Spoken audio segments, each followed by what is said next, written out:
As we look at the White House in Washington this hour, President Donald Trump has been very vocal about the war in the Middle East, specifically in the last couple of hours. In the first of two online posts, he reveals more details about the U.S. military's rescue inside Iran of a weapons systems officer who went missing after his jet fighter was shot down on Friday.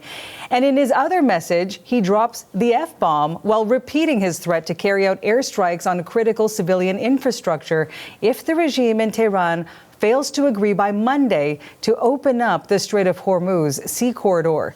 Let's bring in the CBC's Julia Chapman now. She's tracking the details from London.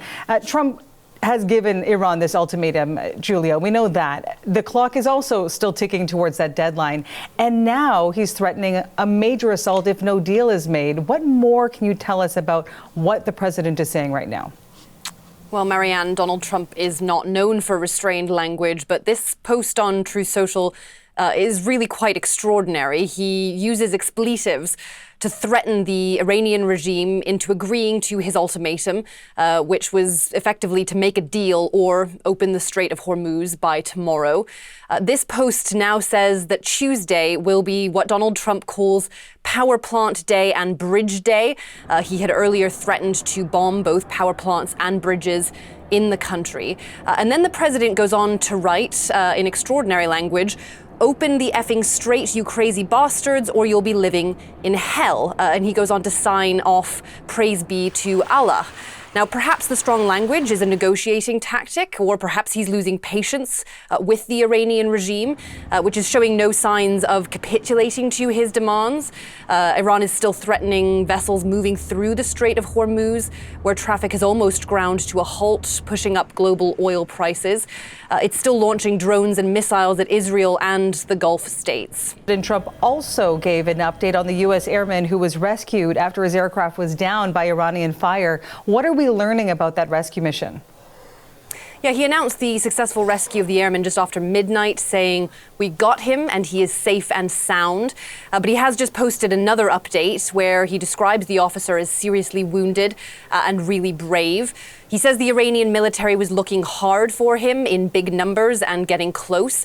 And he goes on to call the operation an amazing show of bravery. He also says he'll give a news conference update on Monday. We learned on Friday that the F-15E Strike Eagle had been shot down and the two-man crew had ejected from the aircraft. The pilot was rescued pretty quickly, as you said. Donald Trump says that operation was carried out in broad daylight with the U.S. Air Force over Iran for 7 hours. But the weapons systems officer was missing for much longer. He'd been roaming the mountains of southwestern Iran for about 48 hours, while both the U.S. and Iran raced to find him. The American mission, according to the U.S. president, involved dozens of planes and hundreds of soldiers. He says no one was wounded or killed in that rescue mission.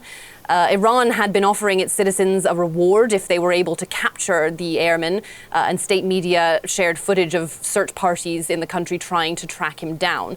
It wasn't entirely smooth sailing, though. U.S. media are reporting that two American Air Force planes got stuck on Iranian soil, and they were blown up by American forces when crews were rescued by other aircraft.